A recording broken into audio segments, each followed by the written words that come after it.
बिस्मिल्लाहिर्रहमानिर्रहीम। अस्सलाम वालेकुम। मैं समी इब्राहिम, आपका मेज़बान, और आप हमारा सोशल मीडिया देख रहे हैं। आज 14 जुलाई मंगल का दिन और दोपहर का वक्त है। अ, बादल, सुबह से बारिश, कुछ एरियाज़ में कभी धूप, तो बहरहाल आँख मिचौली जारी है। अब लेट्स सी कि आज का दिन कैसे गुजरता है।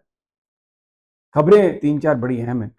एक तो क्योंकि आज 14 है और कल 15 है, और इस वक्त तक की जो सूरत हाल है, जो भी मुज़ाकरात के दौर हुए अवामी एक्शन कमेटी के साथ, वो कामयाब नहीं हो सके। मैं आपको उसकी वजह भी बताता हूँ कि क्यों नहीं कामयाब हो सके। और कल जो है वो उसकी तैयारी है लॉन्ग मार्च की, पाकिस्तान में भी और पाकिस्तान से बाहर भी। और बच्चे, ख़वातीन सब इसमें शामिल हैं। बिलावल भुट्टो ने कहा है कि वो भी कश्मीर जा रहे हैं इलेक्शन कैंपेन के लिए, लेकिन मुख्तलिफ लोगों को मुख्तलिफ जगहों पर रोका जा रहा है और इलेक्शन कैंपेन की इजाज़त नहीं। और अब ये ऐलान किया अवामी एक्शन कमेटी ने कि हम जो एंट्री के रास्ते हैं आज़ाद कश्मीर में, वो सारे बंद कर देंगे। और ये जो लॉ इन्फोर्समेंट वहाँ पर आ रही है इलेक्शन के नाम पर, कई हज़ारों की तादाद में इजाफा किया गया है। इनमें से किसी को भी हम वापस नहीं जाने देंगे। सिचुएशन बहुत ख़राब है। मौलाना फजलुर रहमान ने जो गुफ्तगू की है, उस पर भी बहुत बहस हो रही है, बड़ी ले-दे हो रही है। नून लीग खुल कर बोल रही है, लेकिन पीपल्स पार्टी इस पे खामोश है। पीटीआई के कुछ लोग दबे अल्फाज में ये कह रहे हैं कि मौलाना ने जो मौक़िफ़ इख्तियार किया है, उससे पीटीआई का जो नाराज़ नौजवान है, उसको भी मौलाना ने अट्रैक्ट करने की कोशिश की है। अब देखते हैं कि वो कितने संजीदा हैं अपनी सारी गुफ्तगू में, और आगे चलकर क्या होता है। बलूचिस्तान में भी एहतजाज जारी है, वहाँ पे धरने जारी हैं, और इतने बड़े-बड़े धरने जारी हैं। लेकिन अभी अमली सूरत हड़ताल ख़त्म करने की नहीं हुई। रेट जो है गवर्नमेंट की, वो बहुत कम है वहाँ पर। शहरों से बाहर, जैसे मौलाना फजलुर रहमान ने कहा, अगर निकलें तो गवर्नमेंट की रेट नहीं है। ये एक बड़ी गंभीर जो है वो सूरत हाल है।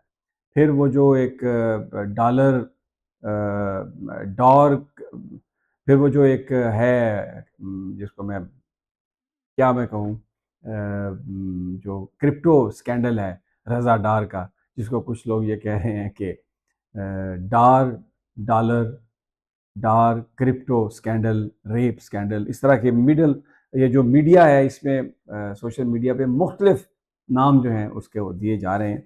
असल बात ये है कि जो लाहौर की पुलिस है उसने हक़ाइक़ छुपा लिए हैं, और हुकूमत ने टीवी स्क्रीन से इस स्कैंडल को आउट करवा दिया है।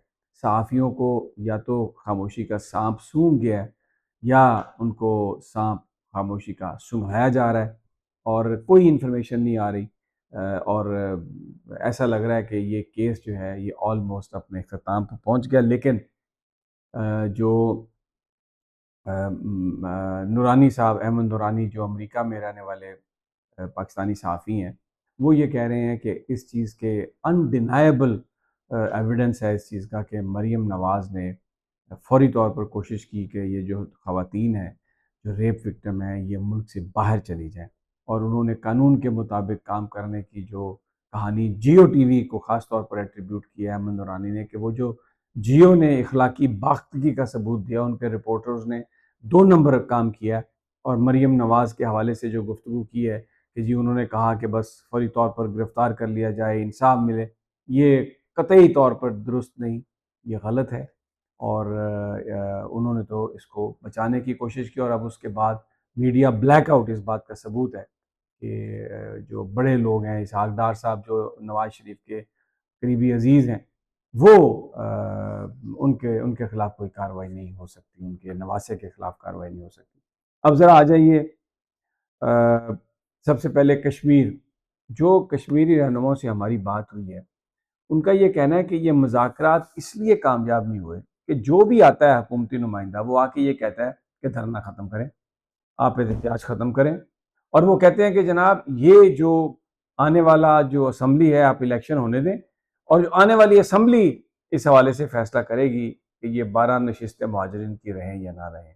तो कोई संजीदगी नहीं है। तो जो अवामी एक्शन कमेटी के लोग वो कहते हैं कि यही नून लीग, यही पीपल्स पार्टी, इन्हीं को जितवाना है उन्होंने इलेक्शन में। और अब ये कह रहे हैं कि अभी हम बात नहीं करते, इलेक्शन के बाद हम बात करेंगे। तो ये हमें एक ट्रक की बत्ती के पीछे लगाने वाली बात है। ये मुज़ाकरात में उनकी संजीदगी नहीं है, इसलिए हम उनकी बात को तस्लीम नहीं करेंगे। और फिर इस वक्त जो मोमेंटम बना हुआ है, हुकूमत की ये ख्वाहिश है कि मुज़ाकरात के नाम पर, ब्रेक थ्रू के नाम पर उस मोमेंटम को तोड़ा जाए, क्योंकि अभी तो मर्द, औरतें, बच्चे, बुजुर्ग, ख़वातीन सब बाहर निकले हुए हैं और एक ऐसा भरपूर एहतजाज है कि जिसकी कभी आज़ाद कश्मीर की तारीख में मिसाल नहीं मिलती। तो वो कहते हैं कि अगर ये टेम्पो टूट गया और फॉल्स प्रॉमिस पे हमने ये छोड़ दिया सारी तहरीक इस वक्त, एक्सक्यूज मी, तो फिर लोग दोबारा नहीं आएंगे, लोग दोबारा नहीं निकलेंगे और हुकूमत की ये कोशिश है।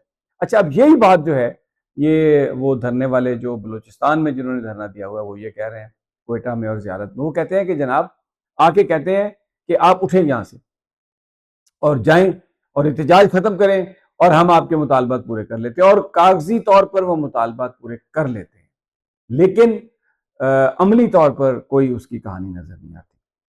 अब आ जाते हैं मौलाना फजलुर रहमान की जो स्टेटमेंट है। मैंने कल भी ये कहा था कि मौलाना फजलुर रहमान इस बात से कतई नज़र के वो क्या पीटीआई की हमदर्दियाँ लेना चाह रहे हैं, क्या वो पीटीआई के लोगों को अब पेश कर रहे हैं अपने आप को एक नेमुल बदल, और वो ये अब अगर हुकूमत ने कोई प्लान, क्योंकि जो थ्योरी है वो ये है कंस्पिरेसी थ्योरी कि क्योंकि इस टीम को अब तब्दील करना है एस्टेब्लिशमेंट ने, तो मौलाना को ये टास्क दिया कि आप जाएं, हमें भी गालियां निकालें और जो लोगों के अंदर घर करें और थोड़ी अवामी हमायत लेके आएँ, क्योंकि केपीके और बलूचिस्तान में इस वक्त जो सूरत हाल है वो पाकिस्तान की एस्टेब्लिशमेंट के हवाले से बहुत अलार्मिंग है। अभी टांक में मुआहदा हुआ है केपीके में और मुजाहिरीन और वो जो धरना देने वाले लोग और इंतजामिया के दरमियान, तो जो उसकी सोशल मीडिया पर शिकें आई हैं वो ये है कि फ़ौज जो है वो नमाज जनाजा में नहीं आएगी, और पुलिस वाले जो फ़ौज के साथ काम कर रहे हैं वो कमेटी जो है उसको फ़ौरन क्लोज़ किया जाए, और पुलिस किसी भी ऐसी कमेटी में शामिल नहीं होगी जिसकी तश्कील जो है वो फ़ौज ने की है। अब ये सोशल मीडिया पर ये चीज़ें हैं, तो इससे आपको अंदाज़ा हो सकता है कि लोगों के जज्बात क्या हैं। और मौलाना फजलुर रहमान ने एक बड़ी अलार्मिंग बात की है। उन्होंने कहा कि हमें ये कहा जा रहा है कि आप कबाइल बनाएं, कबायली लश्कर बनाएं और ये जो इन लोगों पर हमला करें। तो उन्होंने कहा कि हम अपने लोगों के खिलाफ ये कत्ल गारत नहीं करेंगे, और आप ये चाहते हैं कि ये लोगों के साथ हमारी दुश्मनियां बन जाएं और फिर उसके बाद आने वाली नस्लें एक दूसरे को कत्ल करें, तो हम ये नहीं करेंगे और हमको इसकी तनख्वाह लेते हैं। वो जो इशू है ना, जो बेसिकली बहुत सारे नून लीगी आज उस पर बड़ी तनकीद कर रहे हैं, तो माजी में मैं वो चलाना नहीं चाहता। ख्वाजा आसिफ हो, मरियम नवाज हो, नवाज शरीफ हो, कोई भी हो, पीटीआई के नून लीग के जो लीडर हैं, वो फौज को, ख्वाजा आसिफ तो यहाँ तक उन्होंने कहा कि ये हमारी हड्डियों से गोश्त निचोड़ लेते हैं, और नवाज शरीफ ने कहा कि ये हमने इन्हें पैसे दिए जहाज़ों के और ये हमारे लोगों पर बमबारी कर रहे हैं, और मरियम नवाज ने अपनी मौजूदगी में ये नारे लगवाए कि ये जो वर्दी है, ये जो दहशतगर्दी है, इसके पीछे वर्दी है।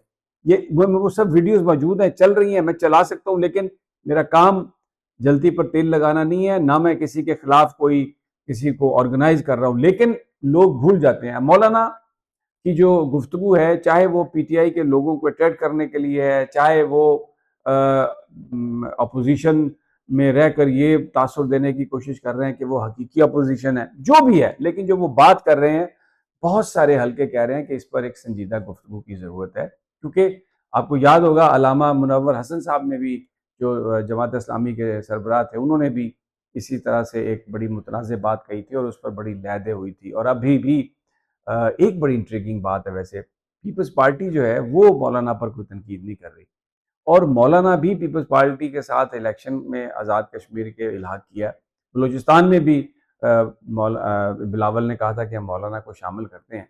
तो पीपल्स पार्टी ने मौलाना के बारे में भी कोई बात नहीं की, लेकिन नून लीगी जो हैं वो बड़ी उन पर गुफ्तगू कर रहे हैं, और पीटीआई के लोग ये कह रहे हैं कि मौलाना की जो बातें हैं अगर वो संजीदगी से उन्होंने की है तो गौरतलब हैं और एक बड़े पेचीदा सूरत हाल का इजहार करती हैं। लेकिन ये एक कोशिश हो सकती है कि जो पीटीआई के नौजवान हैं, जो पीटीआई का वोटर है, वो ये सोच के कि अब मौलाना हकीकी अपोजिशन की तरफ जा रहे हैं, वो मौलाना की तरफ रिज्यू कर सकते हैं, और कहीं बैठा हुआ कोई बंदा जो कोई साजिश कर रहा है उसके मन में यही ख्वाहिश हो कि अब वैसे तो हम इमरान खान को नहीं हरा सके, वैसे तो हम नहीं तोड़ सके, तो चलें इसी बहाने से अगर कोई उनके कुछ सपोर्टर्स को अपने साथ मिला लेंगे तो ये गनीमत है। बहरहाल ये इस वक्त तक की सूरत हाल है, और इंशाल्लाह अगली वीडियो में जल्द मुलाकात होती है। इजाज़त दीजिए। अल्लाह ने